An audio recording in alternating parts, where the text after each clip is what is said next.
board for those who can't make it today.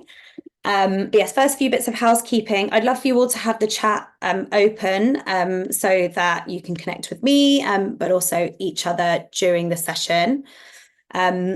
If any question kind of comes up for you during the first part where I'm covering the content, then please feel free to just pop it in the chat straight away as it comes to your mind, and I'll cover it and in the Q&A section at the end.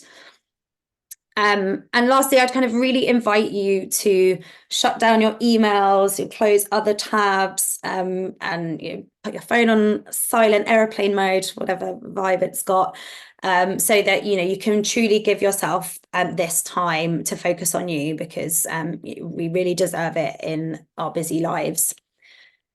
So, without further ado, I will get started.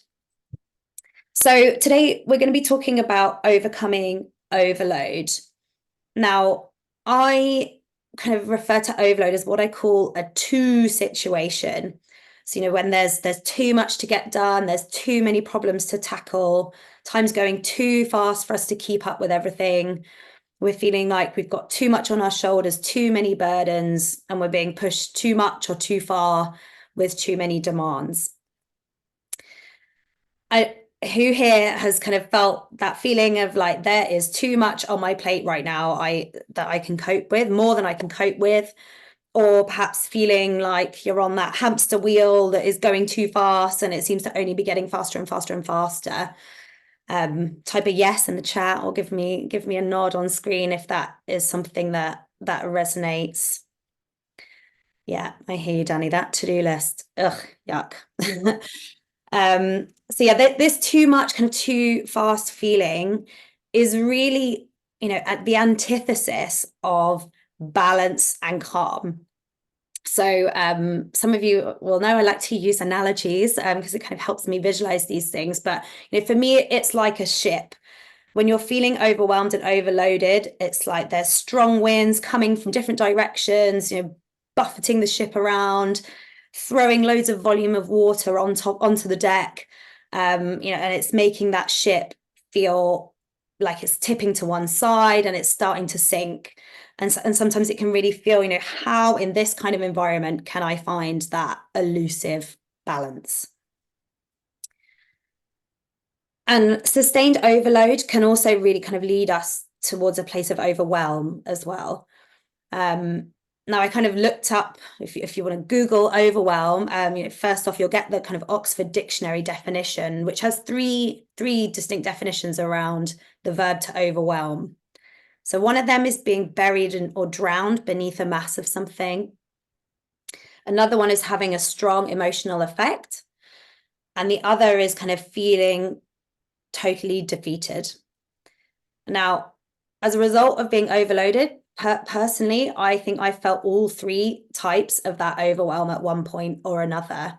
You're feeling like you're that sinking ship, or that you're drowning, and the only way to keep my head above water is to kind of swim furiously. That swan analogy that lots of people kind of talk about as well.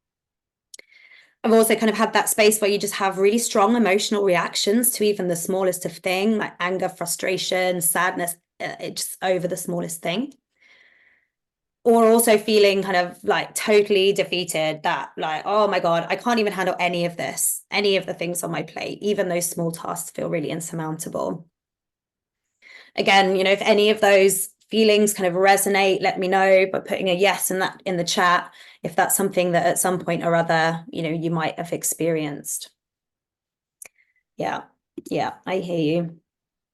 So how do we overcome all of that? Now, I also know that when you're kind of in that space of feeling overwhelmed and overloaded, the last thing that you need is some huge monumental list of other things that are going to go on your plate of stuff that you have to do. So what we're going to focus on today is some small steps that can make a real difference right now to steady the ship. Okay, I hear you that sometimes it feels like that's a really permanent state.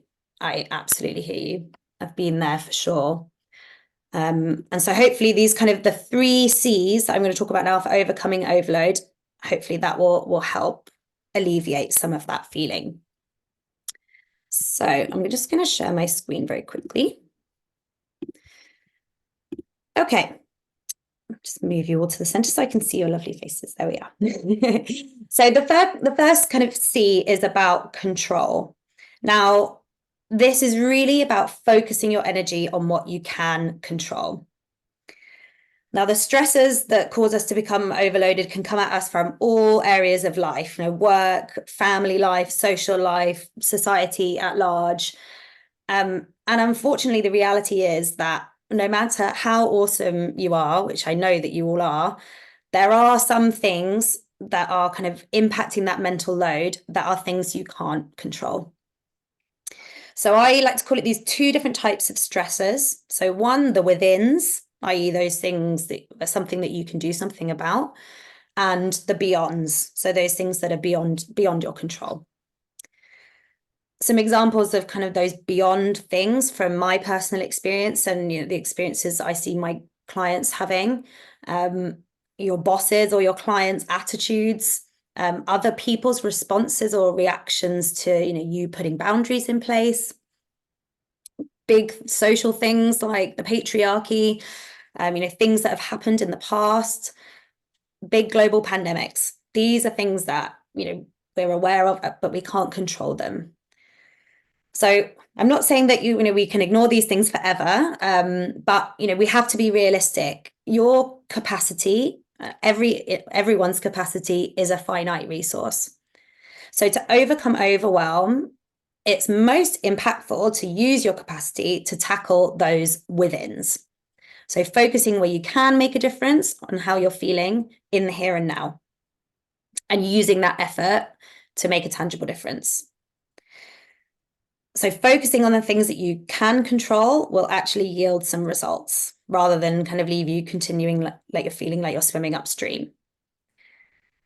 And the other thing about kind of focusing on what you can control, it doesn't only help kind of relieve that burden, but it can also help to counter that feeling of being defeated by everything, because you can build up your confidence through evidence that actually there are some things that I can do here that will make a tangible difference to me. Perhaps C should be another one of, and confidence is another C to add to the list there. The next C is about choice. Now, this is allowing yourself choice, but also exploring your choices. Now, I am going to hazard a guess, probably, that there are some things that are on your plate that you find yourself telling yourself, I should, I have to, or I must do this thing. But how often do we ever ask, whether we have a choice about doing some of those things? Our brains are pretty amazing things, and they're constantly making choices. What time do I need to wake up? What am I going to wear today? What should I have for breakfast? Should I brush my teeth before breakfast or after breakfast? What train am I going to get into the office? Where should I get my morning coffee? And that's potentially even before we've got out of bed, all those choices we're making. So to manage all of that choice, our brain really cleverly learns to make some of our choices subconscious. And the result is that we can just do things in a certain way that we have learned to do without thinking. Now, that is like super duper helpful a lot of the time, but it can also be detrimental if left unchecked in certain circumstances. And this is where I kind of take it back to those shoulds, have tos, and musts. These things tend to be where your brain is telling you to do things because you've learned that you should, have to, or must to do them. But when we have loads of those things, when we're feeling overloaded, that might be when it's time to explore to see if you can reduce the burden by giving yourself a bit of choice. Now, that's asking some kind of really powerful questions of yourself when you are saying those shoulds, musts, or have tos. Is it really true? Do I really have to? Who says so? Do I have to follow that narrative? What are my alternative options? What could I do instead? What's the impact of the choice that I am making on me, on others? And then what about the impacts of the alternatives? So here's kind of me bringing that to life in practice. What does that mean? Historically, I was the queen of yes. My default was to say yes to everything. More responsibilities, more projects, whatever timeline that my client was saying, I would like it by this time. Yes. I felt I had to say yes. Because I'd learned to say yes, that was my way of avoiding upsetting, offending, or disappointing somebody else. So I rarely ever kind of gave myself that choice to say no. And actually, if I'm being more honest, I never even considered it as a choice. It was just something I had to do. So by exploring my alternative options, so for example, saying no, not right now, not doing that just left me burnt out and, with little time to recuperate. And actually, the irony is also that I was only really realized through exploring the impact of those choices that I could actually start to see that maybe yes, by saying yes, I was probably doing more of the things that I was trying to avoid than if I had said no. So I was more likely to upset my clients because I might be making mistakes because I was stressed, exhausted, and not able to perform at my best. And I was certainly kind of upsetting those close to me, my husband, my family, and my friends by subconsciously choosing work over them. So, this is really about kind of giving you that permission and allowing yourself, you do have choice. And linking it back to the first C, giving yourself choice also helps you feel more in control. Again, I don't know if this resonates with anyone, but when I was feeling overloaded, I would often just feel like life was happening to me, rather than me being in control of it. I was bouncing from one thing to the next based on whatever thing was kind of screaming at me the loudest. But making some conscious choice allows you to feel more in the driving seat and more in control of what you're doing.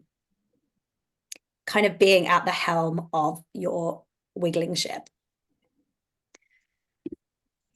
And the last C is about clarity. And this is really clarity on what your priorities are and what's going to make the most impact for you. So, I'm very aware that when you're kind of in an overloaded or overwhelmed state, some things everything can feel like it's a priority. But actually, by the definition of priority, not everything can be a priority. When there are fires everywhere, in my experience, we don't really give ourselves the grace to just take a little bit of time. I've seen 20 patients, from 2 or 3 patients with the same complaint. And pop some people on mute. There we go. We don't really kind of give ourselves that grace to step back and take a little time and get really clear. What is my priority? What is important to me? Not everybody else. What is important to me? And what can wait? And I know you might say, well, everything's important on it. But this is really about kind of challenging yourself a little bit here. If you had to pick only 3 things that are top priority, what are they? And what are the things that if you tackled them, what are those things that if you addressed something on your plate that would make the most positive impact on how you're feeling? So remembering in that process, other people's urgency does not have to be your emergency. So that's control, it's choice, and it's clarity. Now, all of these 3 things work together in tandem. How do you get them to work together in tandem? Well, I would love you to kind of take a little bit of time for yourself today to get clear on your personal priorities. What's the most important thing to you right now, today? Then take that step to kind of sort your current stressors into those within your control, the withins, and the beyonds, those that are beyond your control. And focus in on that list of withins. Only those ones that are in your control. And then when you're armed with that clarity of, what is your priority, I also want you to give yourself a choice then. Choose today to focus on tackling 2 things from that list of withins. One is, balloons. That's exciting from Zoom there. One is that within stressor that feels the easiest to overcome. What's one small action that you can take that can help you build that confidence that you can get through some of these stressors? And then secondly is to choose to focus on one of the within stressors that, if you managed it, would make the biggest difference to how you're feeling. So what will make you feel more in control? What do you need most to steady your ship? And with that clarity and choice, then you are back in control. You can create a little bit of calm in that chaos. You can overcome that overload, and you are the captain that can steady your ship. So it's about control, choice, and clarity. Excellent. Now, I know there's some people who have kind of joined us as the recording's going on, but hopefully that is all. If you have any questions now, this is the section where I kind of open it up to the floor for anyone. Let me know anything that particularly resonated with you, or if there are any questions you have about that. Gideon, like see in the chat, I love that other people's urgency does not have to be your emergency. That is one I had to remember by one, and I have it constantly in my mind, that one for me. I've spoken about this openly on these sessions before. I call myself a recovering people pleaser, and so for me that is a really big one. And having that clarity about what are my priorities kind of really helps keep that in mind. Anyone else? Anything else that kind of particularly resonated? Sarah, go ahead. Yeah, I really like what you said about just getting one thing done, even if it's really small, can just help you feel better, make you feel more in control, and it kind of changes things for you. I like that a lot. Yeah, absolutely. In my experience, particularly people like yourselves, high performing professionals, we always look at like the big massive challenges and think like they're the ones that like we have to work out how to overcome. But actually, when we're in that space of overwhelm, it's not about changing the world right now. It's about making that conscious choice. What can I focus on that's actually just going to really help me make my ship just feel a bit steadier? There will be time to change the world when we're in a space, perhaps when we don't feel so overwhelmed. But yeah, picking something that is simple and easy to boost the confidence, and then picking something that's going to make a big impact. Anyone else? Any questions or thoughts? Let's see. Will the result be reduced or eliminated? Oh, no problem.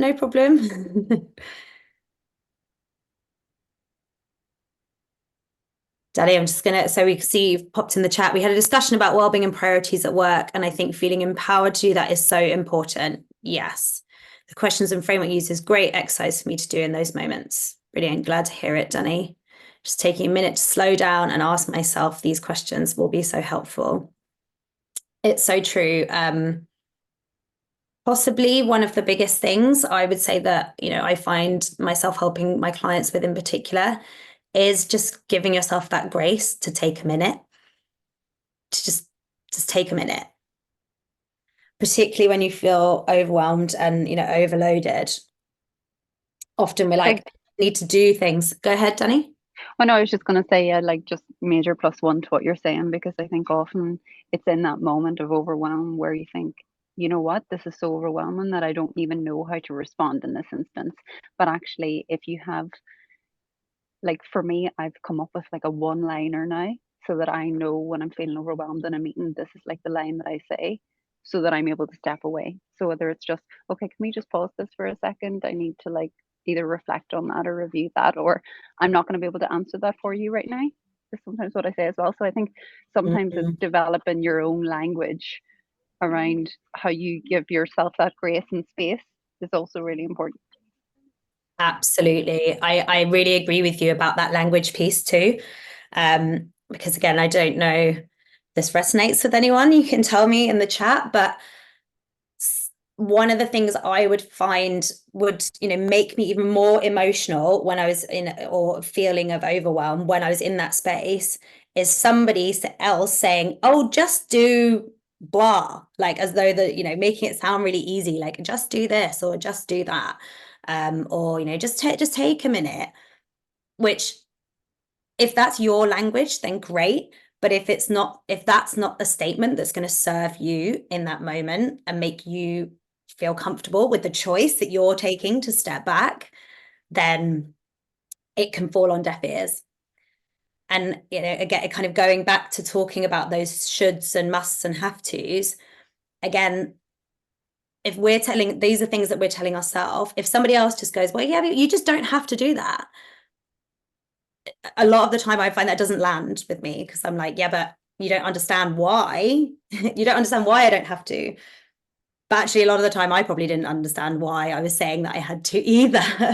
And so that is where it's, giving yourself and allowing yourself to explore what are the alternatives to those shoulds and musts that actually work for you, not in somebody else's language. Seeing lots of nodding, so that's great. Just before I kind of answer any more questions, just want to make you all aware that if there's anything that I covered today that like really resonates in any way, or you want to spend a little bit more time one-to-one to kind of get some clarity on what your priorities are, or unpick some of those shoulds, or explore your own choices, then I am offering everyone on this session a free strategy call. So I'll just pop the link here in the chat. Let's make sure I'm sending it to all of you. So if you click on this link, then you can book in a free session with me, and we can you're essentially giving yourself the choice and a little bit of space to come with me and talk about any of these things that are important to you. So it's super straightforward. When you click on the link, you should see a should just see a little link like this to my calendar, and you can just go ahead and click on any time that suits you for us to chat for half an hour. So I'll leave that link there. Any other questions? Any other questions, thoughts, comments? Sarah, I can see something in the chat. I heard someone say recently that saying no is getting your vitamin N. And I liked that language. Oh, I really like that too, Sarah. I really like that too. I will definitely be using that one. Fab. Shamim, good, very good question. And no problem. I know how tough it is when the other meetings get in the way, but yes, there will be a recording of the webinar. We will share that with everybody who's on the call today after the session. So yes, there will be. Great. Any other questions, thoughts, feelings from anyone? Biggest takeaways for you all? What's the one thing that you're going to take away from this session today?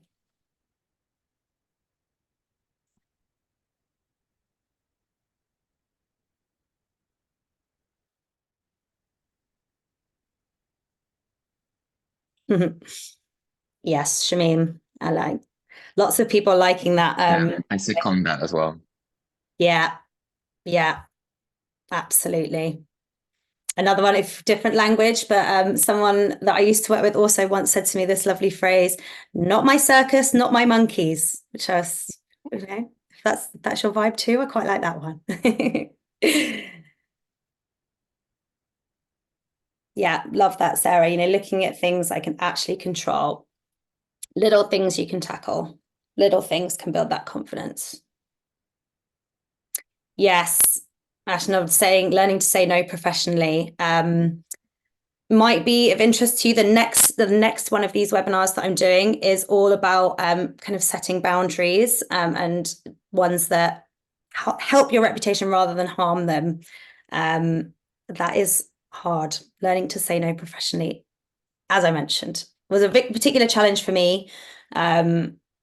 But it takes some unraveling, but we will cover that in another session, or you're welcome to jump on one of the strategy calls as well with me, so we can talk about, you know, what might work for you to say no professionally as well.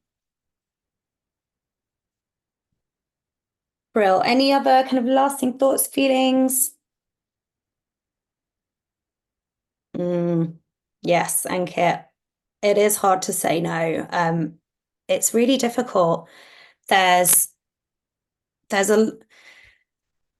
feel that sometimes there is a bit of a society that would, you know, there's a lot of pressure to feel that we have to say yes to everything. And Shamim, the seminar on boundaries will be in 2 weeks' time. So this same time, these sessions are always on a Wednesday, every fortnight at the same time at 12:30.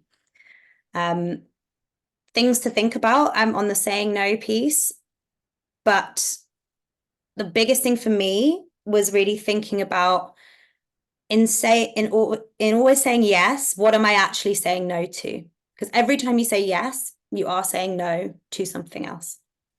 It's kind of linked into that choice piece. It's exploring that. By saying yes, what's the impact on me? What are the impacts on others? Actually, and if I say no, what are the impacts on me and what are the impacts on others? Because sometimes I think we're kind of programmed to think like no means bad, but actually saying no can have some really positive impacts as well. So it's about exploring those choices. Love that, Ankit. Moving towards molding that no in a different manner. Still no, but without saying no. Yep. There are some really brilliant kind of techniques you can use there as well. There's also not right now. That is also a very acceptable way of saying no with it. You know, it's not a hard and fast no. It doesn't always have to be hard and fast no. There are options, there are choices. Not right now. I would love to, but actually at the moment, I just don't have the capacity on my plate. Let's talk again in the future. In 2, 3, 4 weeks, whatever that looks like. Brilliant. Love the little heart emoji, Ankit, as well. Fabulous. Well, thank you all so much for joining. I really hope that the session has been useful. So I really encourage you all to think about your 3 C's, that choice, that control, and that clarity. And if you need a hand with any of those, then just let me know. Feel free to book in a session that you can do at your leisure. 30 minutes, all for you, time and space. Brilliant. Thank you so much, everybody, and see you all very soon. Thank you, Tonya. Thank you.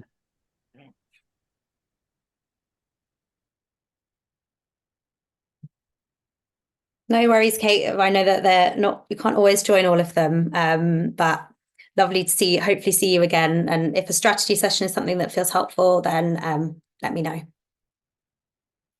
Brilliant. Lovely. Thanks. Thanks, Ankit. Thank you.